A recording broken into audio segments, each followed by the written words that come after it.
Hey book besties, welcome back to Remington Tea Time.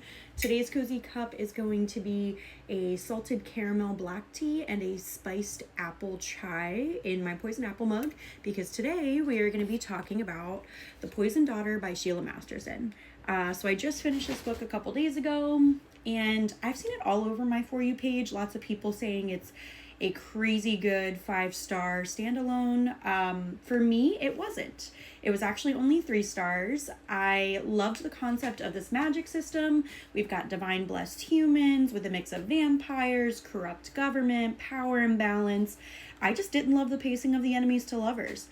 So for me, usually I love a slow burn, the tension, the buildup. Give me 5 books of them yearning. So standalones like this are a little bit hard for me because it's just too quick. Everything's too quick.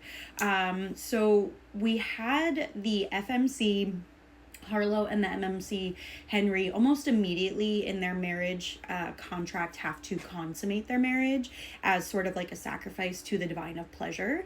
And it was a little bit aggressive. It was public. It was kind of uncomfy.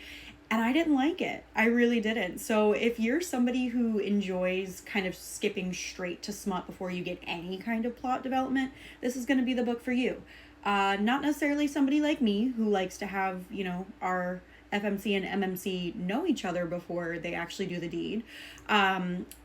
It just wasn't living up to the hype for me. There was some witty banter. It wasn't as much as I wanted it to be. It was kind of like they had already gotten over the hump of being intimate, no pun intended, and now they have to kind of like pretend like they don't hate each other, when it's like, obviously you guys have chemistry. You have physical chemistry. You like each other. You're attracted to each other, and you're just lying to yourselves now.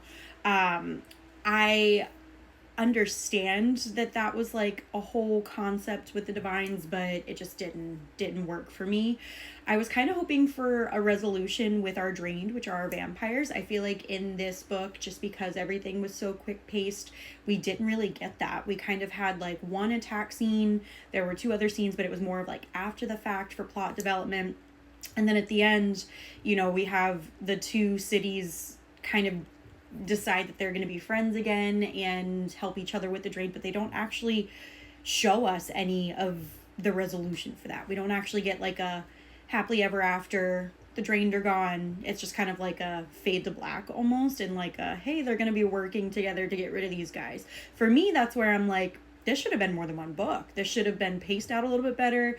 It should have been even just a duology to give me a little bit more of like, okay, well, you have this overlying issue of the drained, but you didn't really resolve anything. You've got the well water that, now everybody knows you can use, but you don't actually show the execution of the solution to the problem. So that kind of bothered me a little bit.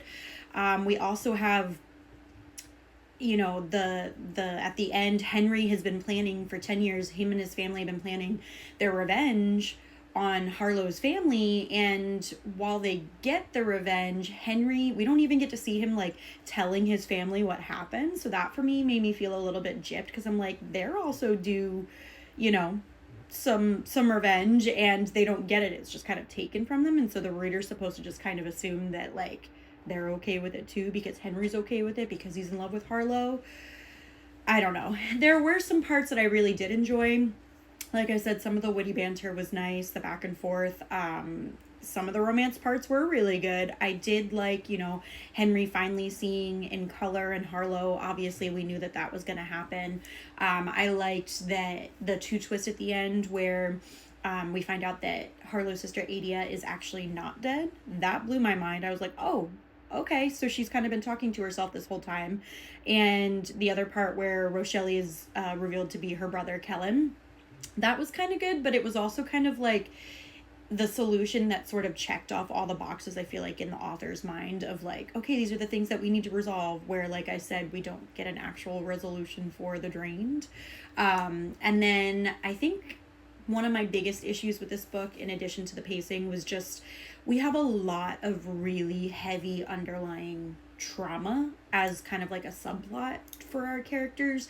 And for me, it didn't feel paced right. Again, I guess I should say, like, there's a lot of heavy stuff, and death, grief, loss, abuse, and it felt too quick for it to be as impactful as I would have wanted it to be. Most of the time it just kind of felt like, I don't even know. But either way, so 3-star read for me. I really, really wanted to like it. This is probably going to be a hot take for the Book Talk girlies, but this was not as good as I wanted it to be. Sorry, guys.